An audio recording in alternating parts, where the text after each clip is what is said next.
വചനമൊഴി June 13. വചനഭാഗം സ്ലീഹന്മാരുടെ നടപടി 3:1-26. ലൂക്കായുടെ സുവിശേഷം 7:11-23. വിശുദ്ധ ലൂക്ക അറിയിച്ച നമ്മുടെ കർത്താവ് ഈശോ മിശിഹായുടെ പരിശുദ്ധ സുവിശേഷം. അതിനുശേഷം ഈശോ നായീൻ എന്ന പട്ടണത്തിലേക്ക് പോയി. ശിഷ്യന്മാരും വലിയ ഒരു ജനക്കൂട്ടവും അവനെ അനുയാത്ര ചെയ്തു. അവൻ നഗരകവാടത്തിനടുത്തെത്തിയപ്പോൾ മരിച്ചുപോയ ഒരുവനെ ചിലർ എടുത്തുകൊണ്ടുവരുന്നത് കണ്ടു. അവൻ അമ്മയുടെ ഏകപുത്രനായിരുന്നു. അവൾ വിധവയും. പട്ടണത്തിൽ നിന്ന് വലിയ ഒരു ജനക്കൂട്ടവും അവളോടൊപ്പം ഉണ്ടായിരുന്നു. അവളെ കണ്ട് അനുകമ്പ തോന്നി കർത്താവ് അവളോട് പറഞ്ഞു, കരയേണ്ട. അവൻ മുന്നോട്ട് വന്ന് ശവമഞ്ചത്തിന്മേൽ തൊട്ടു. അത് വഹിച്ചിരുന്നവർ നിന്നു. അവൻ പറഞ്ഞു, യുവാവേ, ഞാൻ നിന്നോട് പറയുന്നു, എഴുന്നേൽക്കുക. മരിച്ചവൻ ഉടനെ എഴുന്നേറ്റിരിക്കുകയും സംസാരിക്കാൻ തുടങ്ങുകയും ചെയ്തു.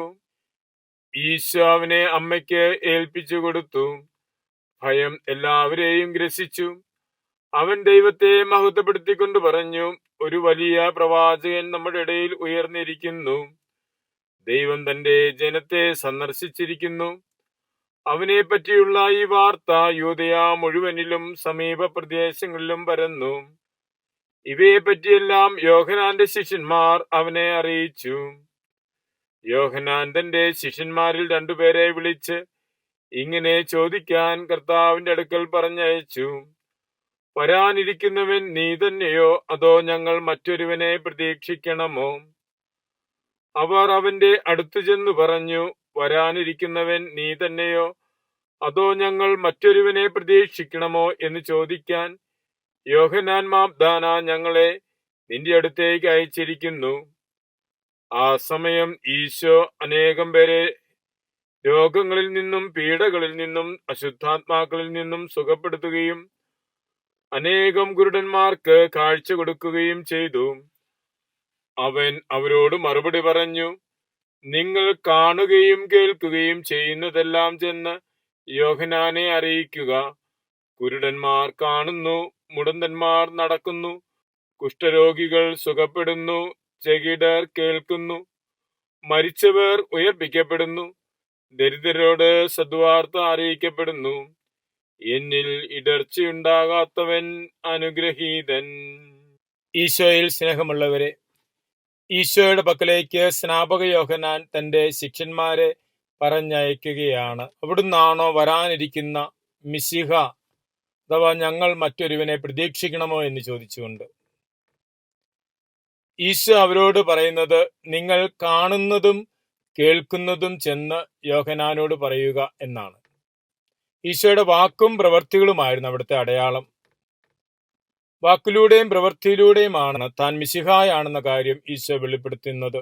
ഈശോയുടെ ശിഷ്യന്മാരും തങ്ങൾ ഈശോയുടെ അനുയായികളാണ് എന്ന് വ്യക്തമാക്കേണ്ടത് തങ്ങളുടെ വാക്കിലൂടെയും പ്രവൃത്തിയിലൂടെയുമാണ്.